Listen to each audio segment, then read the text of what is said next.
कहानी की शुरुआत होती है। हमें 1969 में हुए एक हादसे के बारे में बताया जाता है, जब नासा का एक स्पेस स्टेशन रहस्यमयी तरीके से नीचे आ गया और वो धरती पर आकर क्रैश हो गया। री एंट्री के वक्त उसके काफी हिस्से जलकर राख बन गए, लेकिन बावजूद इसके कुछ हिस्से ऑस्ट्रेलिया के बंजर इलाके में जाकर गिरे। नासा को लगा कि हमने सारे टूटे हुए हिस्से को कलेक्ट कर लिया है, लेकिन जो ऑस्ट्रेलिया में हिस्सा गिरा था उसके बारे में किसी को कुछ नहीं पता। इसीलिए वहाँ के लोग उस हिस्से पर म्यूजियम बनाकर उसे शोकेस करने लगे, जिससे उनकी कुछ कमाई हो जाया करती थी। इसके बाद हमें 18 साल पहले वेस्टर्न ऑस्ट्रेलिया का सीन दिखाया गया, जहाँ पर हमने एक बाइकर को देखा। वह बाइकर काफी जल्दी में और घबराया हुआ लग रहा था। वह यहाँ पर एक फोन लेकर डॉ मार्टिन को कॉल करता है, जो कि इस वक्त इटली में थी। वह आदमी उससे कहता है कि तुम्हें जल्दी सबको बचाना होगा। नासा के एक टैंक से कुछ बड़ी चीज निकलकर बाहर आकर लोगों को मार रही है। जब वह अपनी लोकेशन उसे बताने ही वाला था कि उसके नेटवर्क चले गए। इसके बाद 27 घंटे बाद डॉ मार्टिन उस जगह पर पहुंच जाती है जहां पर उसके साथ रॉबर्ट क्वीन भी आता है और साथ ही कुछ और लोग भी। जब यह बायो इंजीनियर यहाँ हैं, तो यहाँ का नजारा देखकर इनके होश उड़ जाते हैं। ये पूरा गांव मौत की ग्रह में आ चुका था। यहाँ के सभी लोग मरे पड़े थे, लेकिन यहाँ अजीब बात यह थी कि ये सभी लोग मरने से पहले अपनी छतों पर चढ़ गए थे। इनके पेट फटे हुए थे। ऐसा लग रहा था जैसे इनके शरीर से कुछ बाहर निकला हो। अब यह लोग आसपास जांच शुरू कर देते हैं, तो इन्हें स्पेसक्राफ्ट के टूटे हुए टुकड़े पर एक हरा फंगस दिखता है। यह फंगस काफी अजीब लग रहा था, इसीलिए मार्टिन आगे बढ़ी ताकि वह उसे करीब से देख सके। लेकिन अगले ही पल वह फंगस अजीब तरह से मार्टिन पर हमला कर देता है, लेकिन उसने प्रोटेक्टिव सूट पहना था, इसीलिए वह इन्फेक्ट नहीं हुई। वह समझ जाती है कि सभी गांव वाले इसी वायरस के चलते मरे हैं। इस फंगस ने उनके दिमाग पर कंट्रोल कर लिया होगा, जिसके चलते यह अपनी छतों पर चढ़ गए। फंगस उनके शरीर में फैलकर उनके शरीर को इसने अंदर से चीर दिया, जिसका मतलब था कि अगर यह फंगस फैल गया तो यह हर एक इन्फेक्टेड इंसान खतरा बन जाएंगे। अब यह सोचते ही इस टीम ने जल्दी से रिपोर्ट करने का फैसला किया, लेकिन लोगों को यह अंदाजा बिल्कुल नहीं था एक बहुत खतरनाक चीज है। मार्टिन गलती से उस फंगस पर पैर रख देती है और यही सबसे बड़ा कांड हो गया। वह फंगस उसके जूते के सोल को जल्दी से गला देती है। इसके बाद वह छोटे छोटे नैनो पार्टिकल में बदलकर उसकी बॉडी के अंदर घुस गया। सैंपल लेने के बाद जैसे ही वहां से निकलने लगते हैं कि तभी मार्टिन की तबीयत बिगड़ने लगी। वह लड़खड़ाने लगती है। यह देखकर उसके साथी समझ जाते हैं कि कुछ गड़बड़ है। क्वीन समझ जाता है कि इन्फेक्टेड हो चुकी है। उन्होंने जल्दी ही अपनी बंदूकें निकाल ली, लेकिन अब हालात काबू से बाहर हो चुके थे। मार्टिन जल्दी से गाड़ी में बैठकर यहाँ से भागने की कोशिश करती है। अचानक उसकी गाड़ी क्वीन से टकराती है और यह लोग घायल हो जाते हैं। इसी सब में बंदूक भी जमीन पर गिर जाती है। अब मार्टिन जल्दी से गाड़ी से उतरकर उस बंदूक को उठाने की कोशिश करती है, लेकिन उसकी साथी ने उसे रोक दिया। दोनों के बीच हाथापाई शुरू हो जाती है और आखिरकार दूसरी साथी उसकी गन छीन लेती है। सामने जो लेडी थी उसे लगा कि शायद अब मार्टिन मुझे मार देगी, लेकिन वह ऐसा नहीं करती। वह गन से खुद को ही शूट कर लेती है। अब यह सब होने के बाद मिलिट्री इस पूरे इलाके को अपने कंट्रोल में ले लेती है। उन्होंने इस इन्फेक्टेड टाउन को पूरी तरह से बम से उड़ा दिया और यहाँ से जो सैंपल मिले थे उन्हें अपने सीक्रेट अंडरग्राउंड बेस में ले गए। सालों तक इन सैंपल पर रिसर्च हुई, लेकिन किसी को भी कुछ समझ नहीं आया। इसीलिए उन्होंने इस फंगस को हमेशा के लिए फ्रीजर में सील कर दिया। समय बीतता गया, नई तकनीकें आ गईं, इस बेस में भी बदलाव होते गए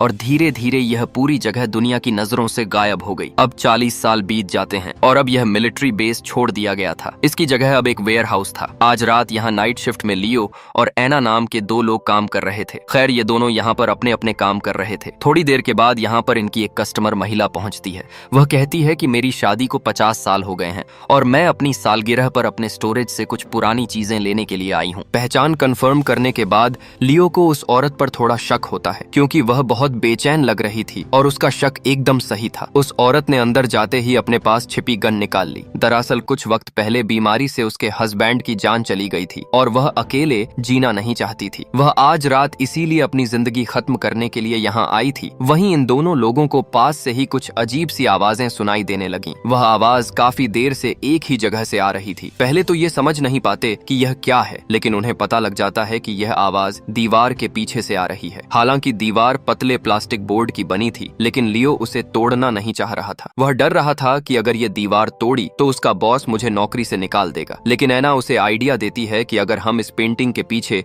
एक छोटा सा छेद करते हैं तो बाद में इसे आसानी से छिपा देंगे, और इसीलिए इन दोनों ने वह दीवार तोड़ दी। लेकिन अंदर का नजारा देखकर यह हैरान रह गए। दीवार के पीछे बहुत सारी मशीनें थीं जो कि मॉनिटरिंग मशीन लग रही थीं, और जो आवाज वो सुन रहे थे वो एक अलार्म की थी जो कि बहुत ज्यादा टेम्परेचर रेज होने का इंडिकेट कर रहा था। पास में पड़े मिलिट्री मैप को देखने के बाद उन्हें एक और चौंकाने वाली बात पता लगती है। वेयरहाउस के नीचे सिर्फ स्टोरेज एरिया नहीं था, बल्कि वहां पर एक सीक्रेट अंडरग्राउंड मिलिट्री लैब भी मौजूद थी। दोनों नीचे जाने की सोच ही रहे थे कि तभी मिस्टर क्वीन के पास कॉल आती है। ये कॉल ऑफिसर रायन का था। कहती है कि पुराने बेस से एक अलार्म एक्टिव हुआ है, लेकिन रिकॉर्ड के मुताबिक तो वह बेस काफी सालों पहले बंद हो चुका था और उसकी जिम्मेदारी आपके पास थी। लेकिन जब यहाँ पर क्वीन को सारी बात बताती है, वह ऑफिसर तो इसके चेहरे के रंग उड़ गए, क्योंकि उसकी हकीकत क्वीन जानते थे। वे कहते हैं कि अगर वह बेस खाली भी पड़ा था तो उसे कभी किसी प्राइवेट कंपनी को नहीं देना चाहिए था। क्वीन ऑफिसर रायन से कहता है कि जल्दी से लॉकडाउन करके जल्दी से वहां की जांच शुरू की जाए, लेकिन ऑफिसर रायन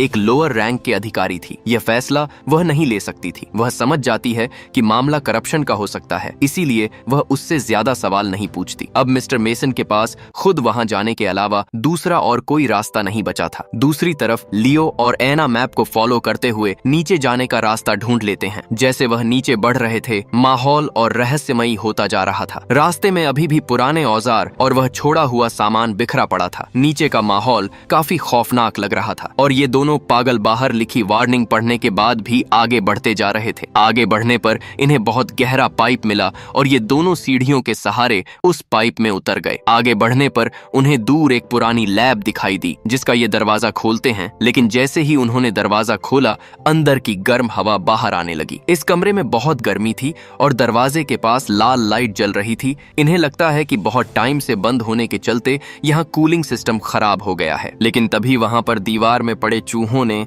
उनका ध्यान खींच लिया। वे काफी अजीब लग रहे थे। उनके शरीर पर हरे रंग के धागे निकल रहे थे। वह वही हरा फंगस लग रहा था। उन्होंने देखा कि यहाँ पर रखा एक बड़ा सा टैंक भी उस फंगस से ढका हुआ है। लेकिन अजीब बात यह थी कि उस कंटेनर में एक छेद था। ऐसा लग रहा था कि यहाँ से अंदर से कुछ बाहर निकला हो। यह देखकर ये दोनों समझ गए कि यहाँ पर कुछ बहुत तगड़ी गड़बड़ है कार थे। इसीलिए ये बिना वक्त गवाए यहाँ से दरवाजा बंद करके निकल जाते हैं। उसी वक्त उस वेयरहाउस कंपनी का बॉस भी वहाँ पहुँच जाता है। वह काफी डरा हुआ लग रहा था। दरअसल आज उसने एक सरप्राइज इंस्पेक्शन करने का फैसला किया था, लेकिन रास्ते में उसकी गाड़ी बिल्ली से टकरा गई थी, जिससे वह बिल्ली वहाँ मर गई थी। खैर, जब वह खुद को शांत कर रहा था तो उसे कार के ट्रंक से आवाज सुनाई दी। यह देखकर वह चौंक गया, और जब वह ट्रंक खोलता है तो अंदर वही मरी हुई बिल्ली पड़ी थी। लेकिन वो बिल्ली अब अजीब थी। उसका शरीर हरे फंगस से ढका हुआ था। दरअसल लैब का अलार्म बजने के बाद वह फंगस फिर से एक्टिव हो चुका था। वह कंटेनर से बाहर निकला और रेंगता हुआ पाइप से बाहर चला गया। उसने खुद से कॉकरोचेस को इन्फेक्ट कर दिया और ये कॉकरोचेस वेंट से बाहर निकल आए और बाहर वह बॉस की गाड़ी के नीचे आ गए, जैसे कि बॉस अपनी गाड़ी से कुचल देता है। वह फंगस वहीं खत्म नहीं हुआ। वह उसके टायर से चिपक कर उसके ट्रंक तक पहुंच गया था, जहां उसे मरी हुई बिल्ली का वह शरीर मिला जिसे अब वो कंट्रोल कर रहा था। इसलिए वह बॉस को समझ नहीं पाया। वह तेजी से ट्रंक से बाहर निकलकर फिर वहां से वह एक टेलीफोन पोल पर जा पहुंची और वहां पर उसने सुसाइड कर ली और फंगस के हरे रंग के पेपर आसमान में फैल गए। इससे पहले बॉस कुछ समझता, वह भी इन्फेक्ट हो जाता है और पास में खड़े जानवर भी उसे इन्फेक्ट हो गए। अब यहाँ पर बॉस की हरकतें भी बदल गई हैं। उसने कार के अंदर रखी अपनी रिवॉल्वर उठाई। बिना कुछ बोले वह इन्फ्लेक्टेड हिरण के साथ अपने वेयर हाउस में जाने लगा। उधर एना को भी अपने फोन से पता चल गया था कि आसपास कुछ गलत हो रहा है। सीसीटीवी कैमरा में देखकर अब जैसे ही वो बाहर आकर किसी को कॉल करने वाली थी, उसे कॉरिडोर में एक अजीब इन्फेक्टेड जानवर दिखा। पहले तो उसे लगता है कि शायद उसके दिमाग का कोई वहम है, इसलिए वो उसे देखने के लिए आगे बढ़ी। यह बात काफी अजीब थी, क्योंकि कोई भी जानवर यहाँ अंदर नहीं आता। उसे लिफ्ट का इस्तेमाल करना तो बिल्कुल नहीं आता। इन्होंने जल्दी से लियो को बुलाया और वह तेजी से सीढ़ियों की तरफ भागे। यहाँ पर इस जानवर को उन्होंने एकदम साफ देखा। उसके शरीर पर हरा फंगस फैला हुआ था। इस जानवर में वायरस पूरी तरह से फैल चुका था। अचानक से वह उनकी तरफ तेजी से मुड़ा और एकदम तेज रफ्तार के साथ उनकी तरफ दौड़ पड़ा, जैसा कि वह उन्हें फाड़कर उन्हें भी इन्फेक्ट करना चाहता है। एना सही समय पर लियो को पकड़कर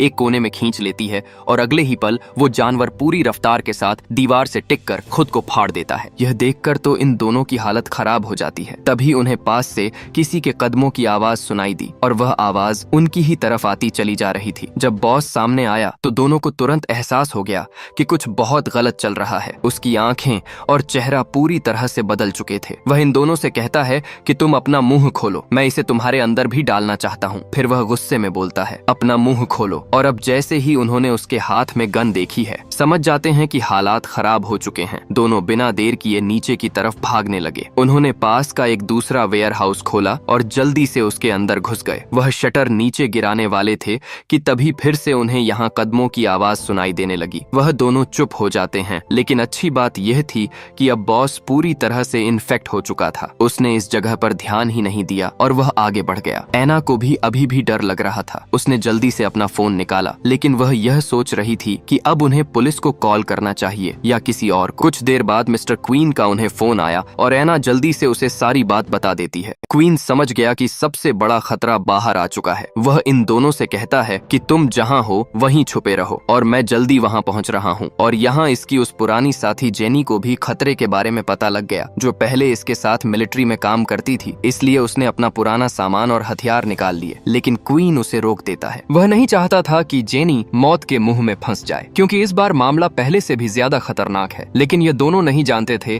कि वेयरहाउस में एक और मुसीबत आने वाली है। ऊपर से बहुत सारी मोटरसाइकिलों की आवाजें आने लगी। गैंगस्टर का एक ग्रुप वहां पहुंच चुका था और उनकी तेज आवाज सुनकर इन्फेक्टेड बॉस अलर्ट हो जाता है। असल में यह लोग इस वेयरहाउस में स्मोकिंग किए हुए इलेक्ट्रॉनिक चीजें छिपा कर रखते थे और आज रात वे एक डील के लिए आए थे। लेकिन वह जैसे ही अंदर पहुंचे, उनका ध्यान जमीन पर पड़े अजीब से हिरण पर गया, जिसके शरीर पर वह हरा फंगस फैला हुआ था। अब फ्रंट डेस्क खाली देखकर वह नीचे वाले लेवल की तरफ तलाशी करने के लिए बढ़ने लगे। इसी दौरान इस गैंग की एक औरत को कुछ अजीब महसूस होने लगा। उसे लग रहा था जैसे अंधेरे से कोई उसे देख रहा है, लेकिन वहां पर सिर्फ अंधेरा था। दूसरी तरफ ऑफिसर रयान अभी भी क्वीन की मदद कर रही थी। नेशनल सिक्योरिटी की वजह से वह खुलकर कुछ नहीं कर पा रही थी, लेकिन फिर भी उसने रिस्क लेकर क्वीन को अंदर की जानकारी देना शुरू कर दी। जब मिस्टर मेसन को पता लगा कि कुछ लोग और भी अंदर घुस चुके हैं, उसने उसे ऑर्डर दिया कि हर एग्जिट पर तुम नजर रखो, क्योंकि अगर एक भी इन्फेक्टेड इंसान बाहर निकला तो पूरा शहर खतरे में पड़ सकता था। उधर लियो जब अपना शटर उठाता है तो उसने देखा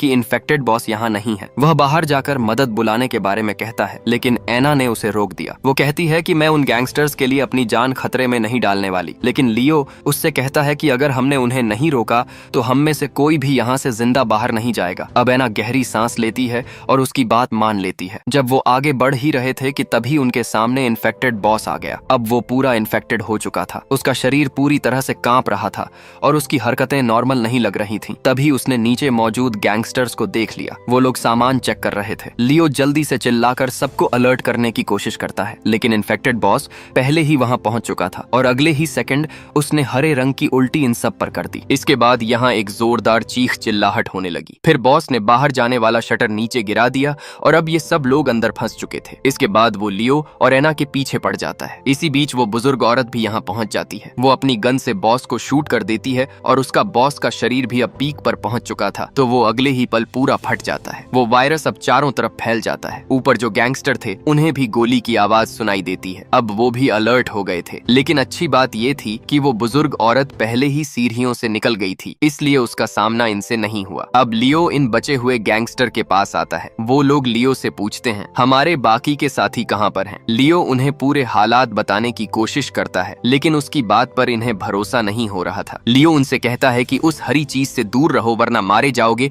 और इतने में ही इन्हें बाहर से जोर जोर से दरवाजा पीटने की आवाजें आने लगी। ये गैंगस्टर गुस्से से चिल्ला रहे थे कि तूने हमारे साथियों को अंदर क्यों बंद किया? गैंग के आदमी ने लियो को धमकी दी, ये शटर खोल जल्दी से। हालांकि लियो इन्हें समझाता है कि वो सब इन्फेक्टेड हैं, लेकिन वो बंदूक उसके पास लाते हुए कहता है कि अगर तूने दरवाजा नहीं खोला तो मैं गोली तुझे मार दूंगा। इसलिए वो धीरे धीरे दरवाजे की तरफ बढ़ा, लेकिन अगले ही पल उसने शटर पूरी ताकत से बंद कर दिया। गैंगस्टर गुस्से से पागल हो जाते हैं।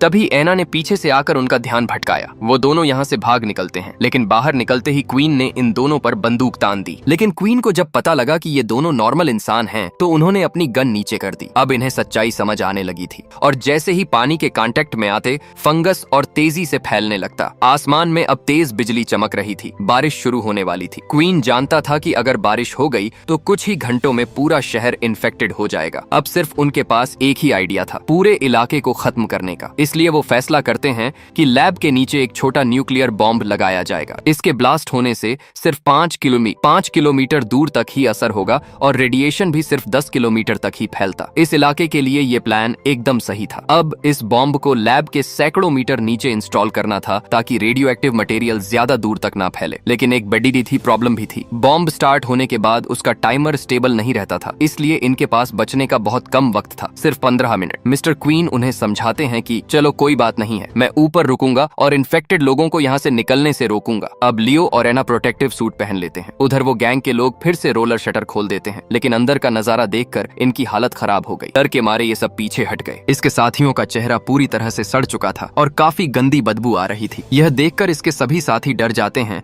लेकिन एक साथी डर के मारे उसी फंगस पर गिर गया। अब वह गैंग आदमी समझ गया कि अब इंसान नहीं बचे, इसलिए अपनी गन इन दोनों पर उसने तान दी। उसका इरादा पहले खुद बाहर निकलने का था। दोनों वह कहता है कि रास्ते से हटो, मुझे बाहर जाना है, इसलिए वह दोनों भी रास्ते से हट गए। लेकिन तभी उसने देखा कि उसकी एक साथी अभी भी वेयर हाउस के अंदर इन्फेक्टेड खड़ी थी, लेकिन अगले ही पल वह फट जाती है। उधर एना और लियोन ने अपना शर्ट पहन लिया था, लेकिन तेज बारिश शुरू होने से हालात अब और ज्यादा खराब हो चुके थे। बारिश की बूंदें फंगस को और स्ट्रांग बना रही थीं, इसीलिए मिस्टर क्वीन यहाँ की सभी गाड़ियों को पंक्चर करने लगे ताकि कोई इन्फेक्टेड यहाँ से भाग न सके। लेकिन तभी उसे आवाज आती है। ऑफिसर रेयान बताती है कि कोई बिल्डिंग से बाहर आ रहा है और उसका टेम्परेचर बहुत ज्यादा है। क्वीन अलर्ट हो जाता है, लेकिन इस बारिश में उसे कुछ ठीक से नजर नहीं आता है। वह जल्दी से चीख कर कहती है, वह तुम्हारे पीछे है, और जल्दी से क्वीन पीछे मुड़कर उस इन्फेक्टेड आदमी को शूट कर देता है। लेकिन इस झटके से उसकी पुरानी चोट फिर से उभर गई। वह दर्द से नीचे गिर पड़ा। उसने देखा कि बारिश के पानी में हरा फंगस तेजी से फैल रहा था। रेडियो से उसे रेयान बताती है कि फंगस तुम्हारी तरफ बढ़ रहा है। उधर गोली चलने की आवाज सुनकर वह गंजा आदमी फिर से घबरा गया, क्योंकि वह तो अपने इन्फेक्टेड साथी को पकड़कर बाहर ला रहा था। अब जैसे ही वह इन्फेक्टेड आकर बाहर दरवाजा खोलता है, क्वीन बिना देर किए गोली चला देता है, जिससे वह इन्फेक्टेड मारा जाता है। अब वह आदमी क्वीन की तरफ बढ़ता है, जो कि घायल नीचे पड़ा था, और वह वहां जाकर उसे गोली मारने ही वाला था। वहां पर एक कार आ जाती है जिसमें कि जेनी थी। जेनी जल्दी से अपनी गन निकालकर उस आदमी को शूट कर देती है। वहीं दूसरी तरफ लियो और एना दोबारा उस लैब तक पहुंच जाते हैं। उन्होंने जल्दी से यहाँ पर न्यूक्लियर बॉम्ब